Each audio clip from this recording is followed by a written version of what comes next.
Welcome to another video guys. आज मैं एक और स्टोरी को ट्रांसलेट करने जा रहा हूं और हमेशा की तरह मैं इसे हिंदी में ट्रांसलेट करूंगा। इस वीडियो में मैं आपको वर्ड बाय वर्ड मीनिंग के बारे में बताऊंगा और साथ में ग्रामर के पार्ट को भी कवर करूंगा।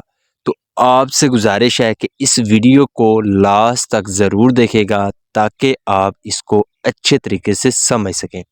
तो वीडियो शुरू करते हैं। वीडियो का जो टाइटल है वो है the star fish. Star fish एक मछली का नाम है, इसको बोलते हैं तारा मछली।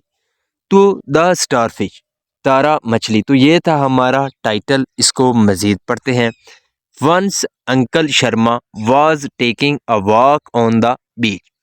वंस एक बार uncle Sharma was taking a walk, यहाँ पे हमारा पास्ट कंटिन्यूअस टेंस का वाक़या है और इस तरह के वाक़े के आखिर पर रहा था, रही थे आता है कि कोई काम हो रहा था, तब हम जो है पास्ट कंटिन्यूअस टेंस का यूज़ करते हैं।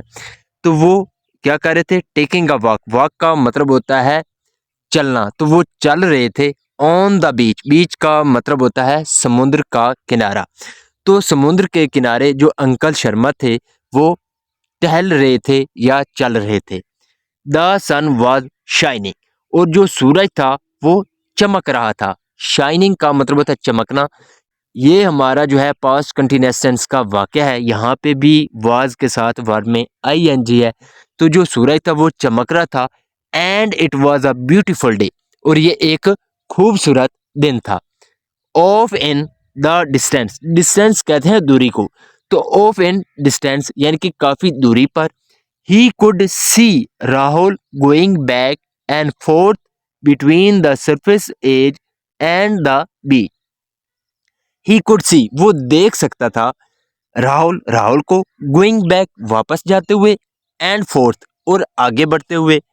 बिटवीन, बिटवीन का मतलब होता है दरमियान, तो दरमियान किसके? द सरफेस एज, जो सरफेस थी यानी कि पानी की जो सतह थी, उसका जो किनारा था, एंड द बीच, और जो समुद्र का किनारा था उसके दरमियान जो राहुल था उसको जो अंकल शर्मा थे वो आगे जाते हुए और पीछे जाते हुए देख सकते थे। As uncle Sharma approached, approach का मतलब होता है किसी के पास जाना। तो जैसे जो अंकल शर्मा थे वो उसके पास गए। ही कुड सी, वो देख सकते थे, दैट देयर, यहाँ पे आप देख सकते हैं पिक्चर में कि जो राहुल है वो क्या कर रहा है? वो खड़ा है बीच पर। तो यहाँ पे जो है सरफेस एज है यानी कि पानी की सतह है, और ये तारा मछली है जिसको वो क्या कर रहा है? यहाँ से फेंक कर वहाँ पानी में डाल रहा है। यहाँ पे जो आप देख रहे हैं कि ये तारा मछली है।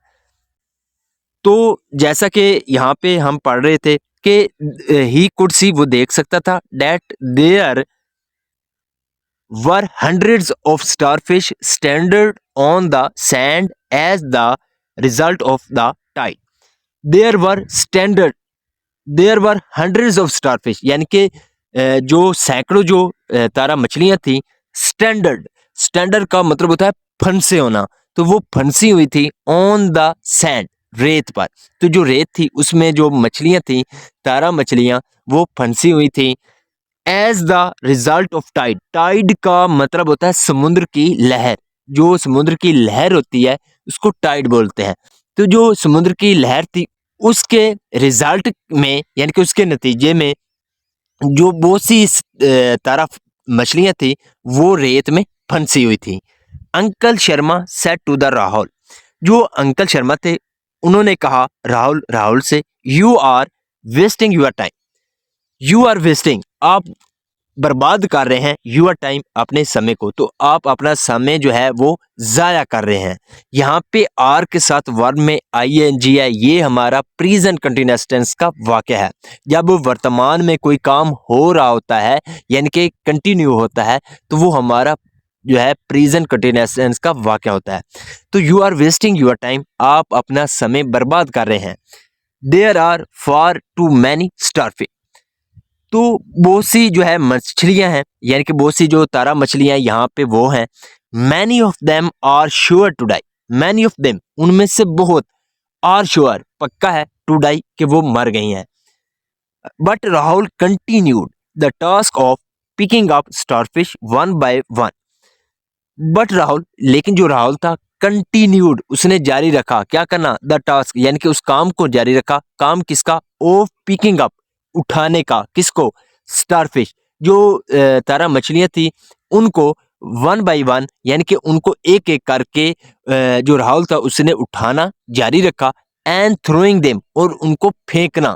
थ्रो का मतलब होता है फेंकना, और उनको फेंकना कहाँ पे, इनटू द वाटर, पानी में। तो इसका क्या मतलब हुआ कि जो राहुल था उसने क्या किया, एक एक करके जो तारा मछलियां थी उनको उठाना और पानी में फेंकना उसने जारी रखा। अंकल शर्मा सेड, जो अंकल शर्मा थे उन्होंने कहा, यू मस्ट बी क्रेजी, तुम पागल हो गए हो। क्रेजी का मतलब होता है पागल, तो तुम पागल हो गए हो।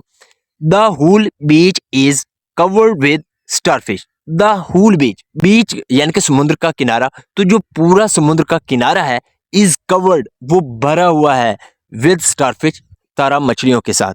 तो पूरा जो समुद्र का किनारा है वो मछलियों से भरा हुआ है। You can't possibly make a difference.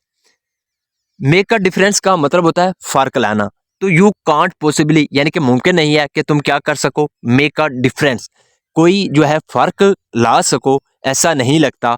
Rahul looked at the uncle Sharma, जो राहुल थे, लुक्ड एट, उसने देखा किसको, the uncle Sharma, uncle Sharma को। तो राहुल ने अंकल शर्मा को देखा।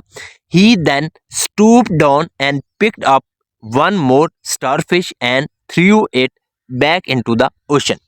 ही देन, फिर उसने क्या किया, स्टूप डाउन, स्टूप डाउन का मतलब होता है नीचे झुकना। तो वो नीचे झुका, एंड पिक्ड अप, और उसने उठाया, वन मोर स्टारफिश, एक और जो तारा मछली थी उसको उठाया। एंड थ्रू इट बैक, और उसको वापस फेंका। थ्रो का मतलब होता है फेंकना, तो यहाँ पे सेकंड फॉर्म है थ्रू। तो उसने फेंका वापस उसको, कहाँ, इन टू द ओशन, समुद्र में।